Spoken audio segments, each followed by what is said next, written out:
Well, the reaction to all this in Europe has been very negative. France and Britain are calling for a special European Union meeting next week, and there are question marks over €1 billion earmarked as part of an aid package for Egypt. President Obama is facing calls to end the $1.2 billion it gives the Egyptian military every year. So, should the aid weapon be used to try to rein in the Egyptian army? I spoke to two Egyptian academics, Maha Azam of the Royal Institute of International Affairs in London, and Khairi Abaza of the Foundation for the Defence of Democracies, who's in Cairo. First, Khairi, should Washington cut its aid? It's not in U.S. interest to do this, because it will only encourage Egypt to go look for other sources of financing and to purchase weapons, like what Nasser did in 1956. When the West refused to finance the High Dam, he switched to Moscow. But in the end, Egypt did come back to the United States, didn't it? Eventually, in 1978, after 20-something years, and from an Egyptian perspective, well, this does not make a huge difference because right now Egyptians consider that they are at war with terrorism and that they are being misunderstood by the West, that sees the process that led to the election of the Muslim Brotherhood as being a democratic process. And this is not necessarily how many Egyptians see it. Maha Azam, do you think Washington should cut off that military aid? I've never been a proponent of cutting off aid to the Egyptian military. However, given the large scale of killings that are happening now, with the endorsement of the Egyptian military and the Ministry of Interior, hundreds of innocent protesters have died. We've got to consider things quite differently. And I think the United States knows full well that it had not named the coup that happened in Egypt on July the 3rd as a coup, precisely because it cannot legally send aid to a country that has had a coup or to a government that has come about through a coup. So it has really tried to fudge the issue for some time.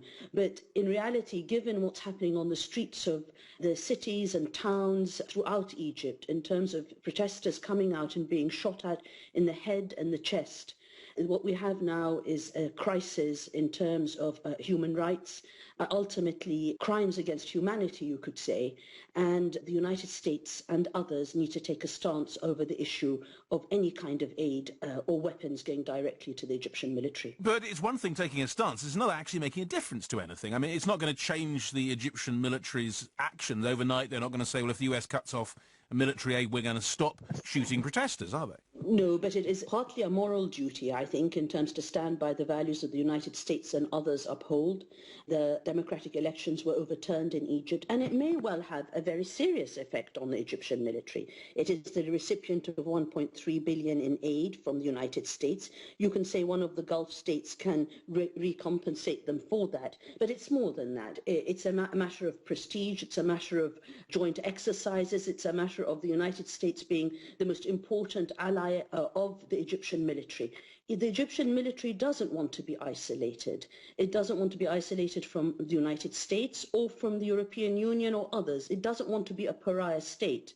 So ultimately, cutting off aid, financial aid, until this brutality stops against protesters could be very effective in isolating the Egyptian military and making it very clear to them that the price is not just the financial side of things, it's the political and diplomatic isolation, which they certainly don't want. Well, Khairi Abaza, let me come to you on that, because clearly there are two different narratives. You and Dr. Azam have very different narratives in this. But what do you see as happening next? Not next February, but in the next week, the next 2 weeks? Where is this going? Unfortunately, this is going towards, not, I wouldn't say a civil war, but massacres on both sides.